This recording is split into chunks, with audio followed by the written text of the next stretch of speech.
The BDS movement, which is based on the three rights, calls for boycott in various fields: economic, academic, cultural, and so on. I'll just give a few examples of the economic boycott. The campaign against Veolia, which you had some work on in this country as well. Veolia, since we started our campaign against it in November 2008, has lost contracts worth more than $12 billion. A lot of this was in Sweden, the United Kingdom, and Ireland. The point is, complicity has become more costly.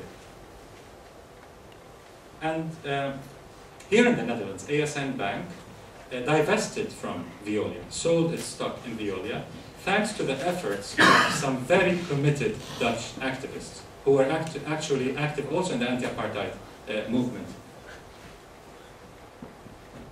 Alstom, another company like Veolia, they're both involved in the Jerusalem Light Rail, which connects Israel's illegal colonies with the city of Jerusalem. Alstom, just recently, end of 2011, lost a contract worth $9.4 billion in Saudi Arabia. After 3 years of trying and trying with the Saudi authorities, our pleas fell on deaf ears. Absolutely no response. And then suddenly, with the Arab Spring, they became much more attentive, it seems.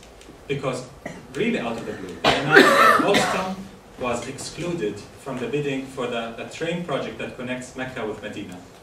And that was worth $9.4 billion. One of the biggest successes of the BDS movement.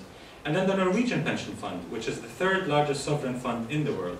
Who profits? The Coalition of Women for Peace, Stop the Wall in Palestine, and Adala New York, the BDS campaign in New York, together lobbied the Norwegian Pension Fund, the sovereign fund of Norway, the Ethical Council specifically, for a long time, until they finally convinced it, together we convinced it, to divest from 3 Israeli companies, of them Elbit and Africa Israel, that are invested in the occupation.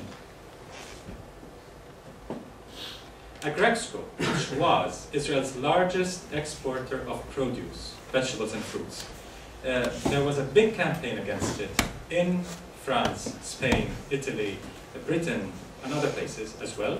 But especially in France, the coalition against Agrexco in France was so huge. It encompassed 5 national parties and more than 95 NGOs. And they struggled against Agrexco, and we have a lot of reason to believe that the loss of revenue in Europe, especially in Scandinavia, France, and the southern European countries, helped bring Agrexco to bankruptcy. In the trade union movement, from CUSATO in South Africa, the Scottish, the Irish Trade Union Congress, the Brazilian CUT, which has 22 million workers, and so on, and so, the British TUC, the Trade Union Congress, a lot of major trade union bodies around the world have come to adopt BDS. And we saw some of that after the attack on the flotilla in May 2010, when a lot of people around the world were really angry because of the bloodbath that Israel committed on the high seas. The BDS national movement and our trade unions, which are part of the BDS movement, called on dock workers around the world to besiege Israel's siege, to stop loading or offloading Israeli ships as a response to its bloodbath on the Freedom Flotilla. And we issued this as a gesture. We thought that nobody would listen. But in fact, the Dock Workers Union in Sweden boycotted Israeli ships for about 8 days, in Koch in India, in Durban, South Africa, in Turkey, in Greece, and even in Oakland, California.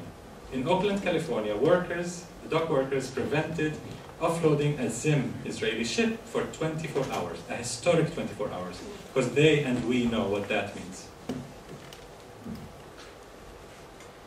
And a very important concept in BDS is context sensitivity and sustainability. We defer to our partners everywhere to decide the targets and to decide how to go about that target. So there's no central command that sets the agenda for everyone. There are basic principles: ending occupation, ending apartheid, and the right of return, and there are basic human rights and international law principles that form the entire foundation of the movement. But otherwise, what to boycott and what not to boycott is up to the partners in every context. You in the Netherlands would know best what targets are really the biggest offenders and how to go about targeting them. And the academic and cultural boycott was a very important part, and still is, of the BDS campaign. we had a lot of results, especially in the cultural boycott field. From flash mobs in Grand Central Station, New York. This was one of the biggest, that's why I had it. I know you had flash mobs in the Netherlands, but not quite on the same scale.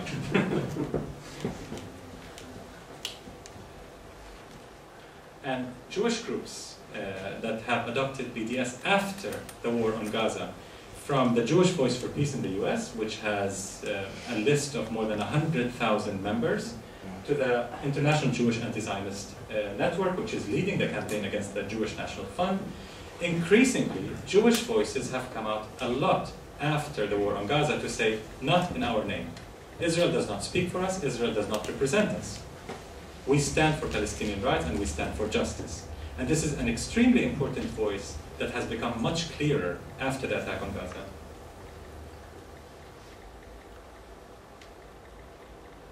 Going back to the academic and cultural, Hampshire College in the US was the first in the Western world to divest from companies profiting from the occupation. And it was the first to divest from South Africa, by the way, during apartheid. And they had conferences in the US now, nationwide conferences, college campuses that are doing BDS. And some very important cultural figures and writers have come out in support of BDS, like Alice Walker, who compared it to the civil rights movement in the US and said that Rosa Parks and Martin Luther King would have supported BDS if they were around. And Stefan Hissel, one of the co-authors of the Universal Declaration of Human Rights, a Jewish Holocaust survivor himself, and here I acknowledge the presence of Hayo Meyer, a friend who is also a survivor of the Holocaust. Stefan Hissel said, BDS campaigns around the world present the most promising way to overcome the failure of world governments to stand up to Israel's intransigence and lawless behavior. And Angela Davis said, it is not the image of the Israeli government that needs changing, but rather its racist and repressive policies and practices of apartheid. Roger Waters of Pink Floyd, who is observing the boycott, and said, I'm against Israel for exactly the same reasons that I was against South Africa. It's a two-tiered racist system. I'm calling on my fellow musicians and artists to join the BDS campaign against Israel. Enough is enough. And finally, Judith Butler, the famous philosopher. BDS is the only way, she said, that citizens can call for the enforcement of international law. And cultural boycott spread with many major figures boycotting Israel, heeding our calls, and we had a lot of support from Boycott from Within, an Israeli BDS campaign, and of course the Coalition of Women for Peace, although I'm not supposed to thank the Coalition of Women for Peace. You have not helped us officially, otherwise they get in trouble. I get in trouble as well. You're already in trouble. I'm already in trouble. I can't hide the book. Too late. And when one South African company violated our cultural boycott, the Cape Town Opera, this is what Desmond Tutu told them. Just as we said during apartheid that it was inappropriate for international artists to perform in South Africa in a society founded on discriminatory laws and racial exclusivity, so it would be wrong for Cape Town Opera to perform in Israel. That was a very, very strong statement from Desmond Tutu. So increasingly Tel Aviv started looking like Sun City, with major artists avoiding it. We still have a lot of artists going and playing in Tel Aviv, but increasingly it's become a controversial issue. Every few weeks now, a major artist refuses to play Israel. And they cancel for all kinds of reasons. They don't always say, I'm boycotting, because you might lose your career, it's not easy. Sometimes their cat is sick or whatever, they have scheduling problem, whatever. But as long as they're boycotting, then it helps. We call it the silent boycott. From Gil Scott-Heron to Costello to the Pixies, Ken Loach, Vanessa Paradis, and Snoop Dogg. So the list is growing and growing with major, major names in the arts world. And pinkwashing for the LGBT groups. A lot has been, really there's been a lot of awareness raising about LGBT rights and how Israel is using its relative freedoms in some parts to pinkwash, they call it, as whitewashing, but pinkwashing Israeli violations of international law. A lot has been happening within the LGBT queer movements against pinkwashing, and Israel is being exposed as using gay rights to whitewash or pinkwash its violations. The Israeli establishment is increasingly, because of all these successes, academic, cultural, economic, and so on, is looking at BDS as a, quote, strategic threat. Okay, Israeli establishment people tend to exaggerate. We all know that.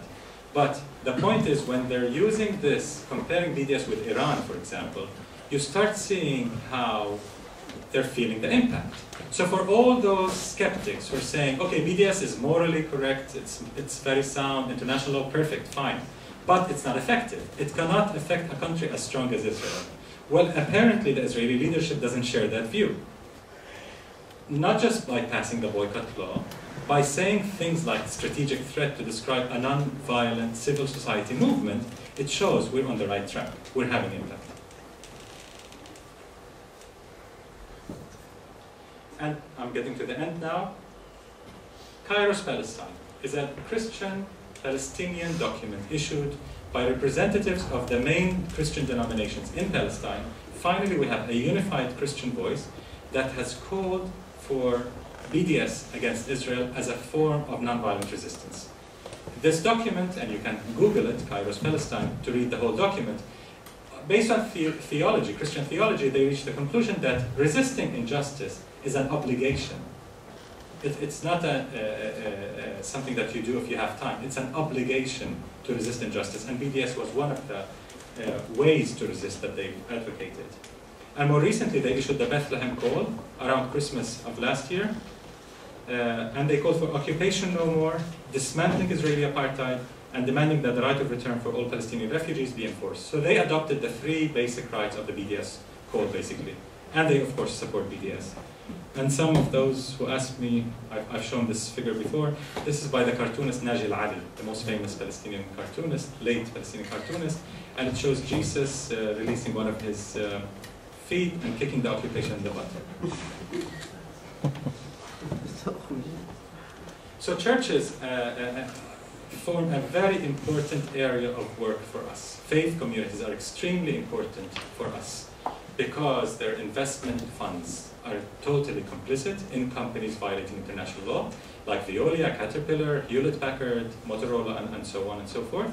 So we're focused a lot on that. This year, in the US, in April and in July, 2 of the most important churches, the United Methodist Church and the Presbyterian Church, will have their conferences, general conferences.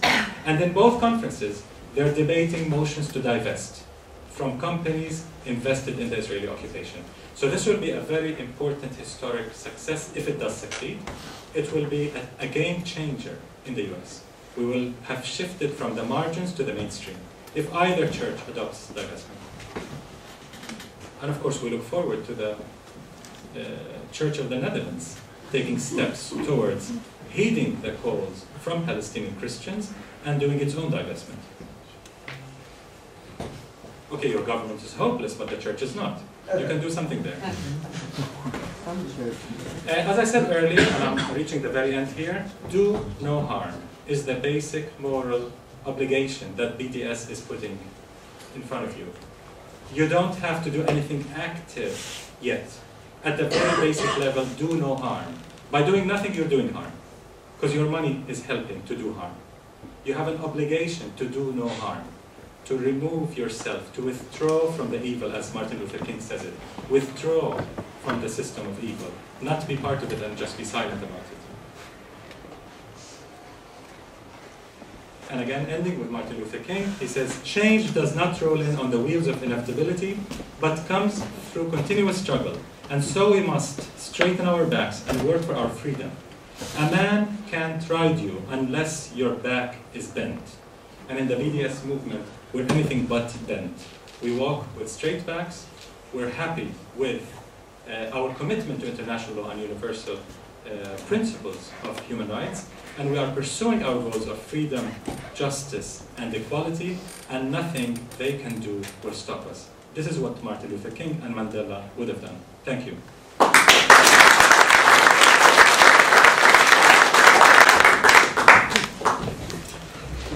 Thank you very much, Omar, for a very clear and broad presentation.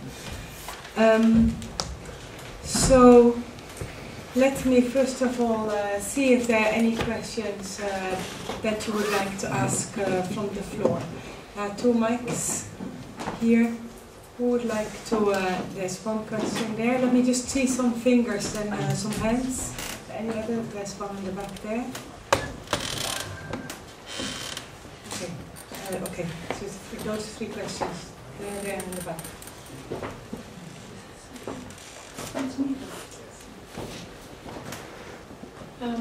Hi, my name is Sonja Zimmerman. I'm of the Dutch Palestine Committee. I'd like to thank you for your very valuable contribution. I have a question. It's about the Israeli Apartheid Week, which is coming on. And I have a question for Ina and maybe for Omar as well, because we were made to understand that a university in Paris has withdrawn its support for organizing a week on Israeli apartheid. How would you qualify this? Thank you, Sonja, for that question. Maybe the gentleman here? Just to hold the mic. Yeah. I'm Hein Meijer. I want to make things a bit worse. There's a famous corporation of Barenboim, in which is this orchestra where Palestinian subhumans are allowed to handle a valuable violin. And I don't doubt that he means well, but he doesn't know anything about how a government like the Israeli criminal government works.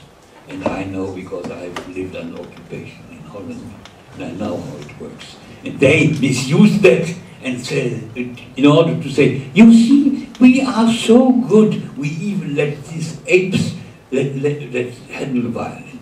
And I wonder what you think about it. Thank you. Thank you very much. Thank you. In the back, there was a question there. Yeah, notice. No, after. Thank you. Yeah, I have a short question. My name is Mirjam van Reisen from Gate 48, and I'm also an academic. And I was wondering if you could tell us a bit more about the academic boycott. Can you describe a few examples? Because you gave examples from the other forms of boycott. I was really curious to see your opinion. How do you see that coming out in practice? Thank you. And there are two questions here in front. Yes.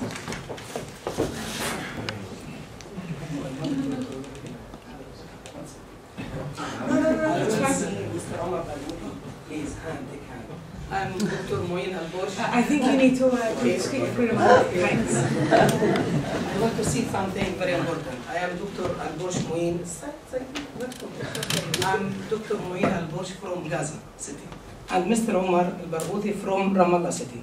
We are friends, but from more time, I will to meet Omar Barghouti in our country. I will thank you very much to allow me to see Omar Barghouti in country, in Holland country. Thank you very much for what? Because the Israeli occupation not allowed to meet Omar Barghouti in our country. It's border, big the border in all country. Not Berlin border, but Israeli border between Gaza and the West Bank. Thank you very much. Would you like to?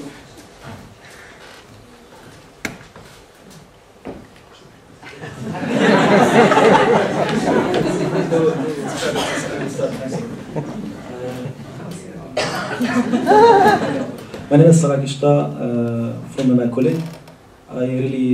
It's our pleasure to see Dr. Omar Barghouti, which really considered a great opportunity to see her in the Netherlands. After, I think, we have this engagement between the West Bank and Gaza Strip, which is very hard for all the new generation. And really, we are not non-political parties, but we are representative of the Namar College with Dr. Moin Al-Bosh. And the problem that you take your attention for the political parties, and we try to make freedom for all the people in Palestine and Israel. But the problem that from the actual need assessment of the Gasser, you have pay your attention for the academic sector, which is very important, from churches and all the CBOs and NGOs in the Netherlands. And really, we would like to support you in terms of the sector of youth, female and female. We'd like to adopt a new vision. I would like to be those youth more integrated into the societies of international community. Besides, we'd like to say something is very important. If you would like to, our Palestinian people in Gaza, our youth in the West Bank be more oriented, you have to pay your attention to make common sense regarding finding, for example, more funding for those people to be more oriented and to be more integrated under the umbrella of the international community. This is our sense, and we have to hear us that we are in need your support in this regard. And for that reason, we'd like to make mutual cooperation with the CBOs and NGOs of the Netherlands, besides other Europe countries, to be more oriented. Thanks a lot for your attention. Thank you very much for those questions. I think the right side, or well, maybe from your side, the left side has done very well. We will go to that side in the next round. I think the questions were actually very clustered, very much on but both. I will ask both of you to answer. Question on the academic boycott, the question about Paris withdrawing from. University of Paris withdrawing from Israel Apartheid Week, and also the question there for support, but you have also been saying, well, it's also your own self-interest that should inform you. So the floor first to you and then to Ina, or first to Ina? Ina first? Yeah, I think I could, yeah. Okay. Regarding the event that was cancelled in Paris 8, in the University of Paris 8, I think maybe Omar could actually tell more about it. But yeah, I mean, the question was, like, yes, what we think about it. I find it very frightening. I can tell you that just 3 days ago, we in the Coalition of Women for Peace received an email from a reporter of Students magazine asking us about a woman who was affiliated with the Coalition of Women for Peace, and asking about her academic and political involvement. And you could see from the questions that it's going to be a very biased article trying to sort of frighten Israeli academics that support the BDS. And creating this atmosphere of fear is, I mean, when you are threatening the basic livelihood of academics simply for their legitimate political positions, is, as I say, it's frightening. And when it also happens in France, for example, when you cannot have those debates, well, I think it's actually a question that I would, ask the French public. What would they hold of this? Okay, to continue on that, I never thought much of Western democracy, but it's getting worse. It's really getting worse. I mean, I studied in the West, I studied in New York, and it used to be better than that. Okay, it always had its flaws, but there's a total disconnect between Western governments and Western publics on certain issues, and not just Palestine, on social, economic issues, environmental issues, and so on. What the majority of the people think is not necessarily reflected in government. And we're seeing this across the Western world. So in a country like France, when a university shuts down debate because it's too polemical, they did use that term. Imagine a university saying, we're shutting down an event because it's too polemical. Why do you have a university to start with if you can't allow polemical discussions? And they said because it's too polemical, it might disrupt public order. So if students ask difficult questions, is that a disruption of public order? So it's clearly the exceptionalism, the pedestal that Desmond Tutu talked about. Israel is put on a pedestal, and thou shalt not dissent from the mainstream views that support Israel. You cannot criticize Israel increasingly in the mainstream. When it comes to universities shutting down debate, this is serious. This is really dangerous. It undermines the very concept of democracy in the West and academic freedom, of course. And the reason, one of the reasons they used the lobby, Israel's lobby in France, which is the second largest lobby in the world after the US, is because I am participating in that event with a video. I sent them a video because I couldn't be with them. And they used that as a reason why this event should naturally be shut down, because they're showing a video of mine. Regarding Harry Meyer's question on Berenbaum, it's a difficult question simply because it's not a top priority for us. But the concept is true that the orchestra that Berenbaum leads is a form of what we call in Arabic, the English term for it is normalization. Normalization means making something abnormal look normal. And bringing Palestinians and Israelis hugging and playing music together, or women and women from both sides talking about feminist issues, but let's not discuss the occupation because you don't want to spoil the party here. I mean, we're discussing macho sexism and let's not get into politics, occupation and all that nonsense. All this is a form of normalization, making something abnormal. The relationship between the oppressor and the oppressed is abnormal. The only way to end it is to end oppression. And then people can have normal relations.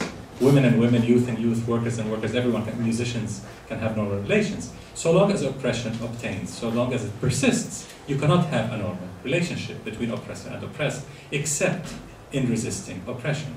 A Palestinian youth, one of the youth leaders called Ma'ad Muslih, coined a very nice term, which I always like to quote. He said, in a situation of oppression, what the oppressors and the oppressed can do is co-resistance, not coexistence. They need to co-resist, like Ina and I are doing here. We're not discussing the weather. It will be normalization. We're working together towards human rights. Not BDS, but human rights. We don't do BDS. And that's co-resistance. When Berenbaum's orchestra played in Ramallah a couple of years ago, one Israeli violinist went after a few days, gave an interview to an Israeli paper, and said it's so wonderful. A few days ago I was playing the violin, holding the violin in the middle of Ramallah, and today I'm holding my M16 at the checkpoint. He's a reserve soldier. And I can go from one to the other without a problem. Without a sense of irony. I mean, he did not know what he was saying, but he said it so normally. That's normalization. About academic boycott. Academic and cultural boycott was the first part of BDS that was launched in 2004. And many people thought, are the Palestinians crazy? I mean, are they just totally irrational? They start with calling for a boycott of the academy in Israel, that their natural ally, because academics are usually the more progressive and so on and so forth. Especially in Israel, the academics are supposedly very pro-peace and against the occupation. So have the Palestinians gone crazy? No, we haven't. We're still rational, we have semi-average intelligence, and so on. We call for an academic and cultural boycott because the academy in Israel is one of the main pillars of the system of oppression. I know in every country the academy plays a role. It's complicit in weapons industries and so on. But in Israel, it's well beyond that. According to Israeli researchers, it's a very fundamental pillar of the system of oppression. The Israeli academy is responsible for playing a major part in planning, implementing, justifying, and whitewashing Israeli violations of international law. In every step of the way, from planning the wall, to planning colonies, to planning ethnic cleansing, planning, not just whitewashing after the fact. The Israeli academy has played a key role, a major role. I'll just give a couple of examples for the sake of time. Tel Aviv University. was directly responsible in developing the so-called doctrine of disproportionate force. That's what they call it. It's not an euphemism. They call it the doctrine of disproportionate force, which was used in Gaza. And that doctrine says that since you cannot effectively, as a big army, Israel is the 5th largest army in the world, but it cannot effectively destroy irregular resistance. As the Palestinians, it can destroy armies, tanks, airplanes, but it cannot easily destroy irregular resistance. The most effective way to crush Palestinian resistance is to destroy Palestinian infrastructure and make Palestinian civilians pay such a heavy price that they will do Israel's bidding by proxy and force the resistance to stop. So they would pressure their own resistance and make it stop. This very vicious doctrine that violates, this is calling for crimes against humanity, basically, collective punishment against the Palestinians. This was developed at Tel Aviv University through a series of workshops with the military industry, with government, with the army. But mainly Israeli academics developed it at Tel Aviv University. Hebrew University, the most important and prestigious in Israel, itself has one of its 2 campuses built largely on occupied territory in East Jerusalem. And now some might say, oh, but Hebrew University started since 1920-something, before Israel was created, and it had a building in what's now occupied East Jerusalem. Yes, but that doesn't give Israel the right to move its academics and students to live and work in occupied territory. That's a direct violation of the 4th Geneva Convention. It's a war crime. But Hebrew University commits that crime. So it's not complicit. It itself is committing a war crime by moving Israeli academics and students to live in the occupied territory and work and so on. And of course it has an army base. You don't have many universities around the world that have army bases, but Hebrew University does. Has an army, a real army base on one of its campuses. And I can go on and on and on. Ariel University or College is built on occupied territory near Nablus, near Safed. What we're calling for specifically is to boycott Israeli academic institutions, not academics. We make a very clear distinction. In South Africa, the academic culture of boycott was a blanket boycott against everyone and everything South African. In the Palestinian boycott, we make a distinction. We don't call for boycotting individuals, we're boycotting institutions. Do not speak at institutions, do not have any institutional links with Israeli universities, and so on and so on. Refuse to grade papers for them, refuse to referee, and so on. Any institutional link is rejected. An Israeli academic coming to the Netherlands to teach at the University of Amsterdam, there's no problem to participate in a conference that doesn't violate our guidelines, because he or she is affiliated with the university, but not representing that university. Now, if the president or some official of the university is coming, then he or she is coming on official basis. That should be boycotted. So we make a clear distinction between institutional boycott and individual boycott. We don't adopt individual boycott. But why don't we, is the question in South Africa. They did. Why are Palestinians so nice? We're not. It's not about nice. It's about being practical. And it's about also a principle. We refuse to boycott individuals because we would become McCarthyist. We would have a blacklist who's a good Israeli academic and who's a bad Israeli academic. We're not in that business. We don't do political testing. We refuse to do political testing on principle, on moral grounds. But the reality is, it's not because Israeli academics are at the forefront of fighting the occupation. They're just as bad as the average Israeli. Absolutely. There's no difference that we've seen between academics and the rest of society. The entire Israeli society has shifted to the far, far right, and so did Israeli academics. We're not seeing absolutely any difference. So when statistics tell us that 94% of Jewish Israelis supported the war on Gaza, even after knowing the civilian casualties, out of that 94%, there were many, many academics. To be more precise, in 2008, 4 Jewish Israeli academics had a petition that calls on the Israeli military authorities to allow Palestinian academics and students passage at checkpoints without too much trouble. They did not call them occupied territories, lest they offend. They just said in the territories, a euphemism used in Israel. So just allow them passage at checkpoints. Basic academic freedom, academics and students. And they sent their petition to all 9,000 Israeli academics, thinking that, you know, any decent academic would sign this. This is not calling for ending the occupation even, just allowing your fellow academics to pass at checkpoints. Of the 9,000 academics, 407 only signed. 4.5% of the Israeli academy saw it fit to sign such a basic academic freedom petition. So this gives you an idea where the Israeli Academy is. Despite that, we insist on boycotting the institutions, not the individuals. Sorry, it was a long answer, but I had to give the whole context. Thank you, Omar. Now, let's see if there are any questions on that side.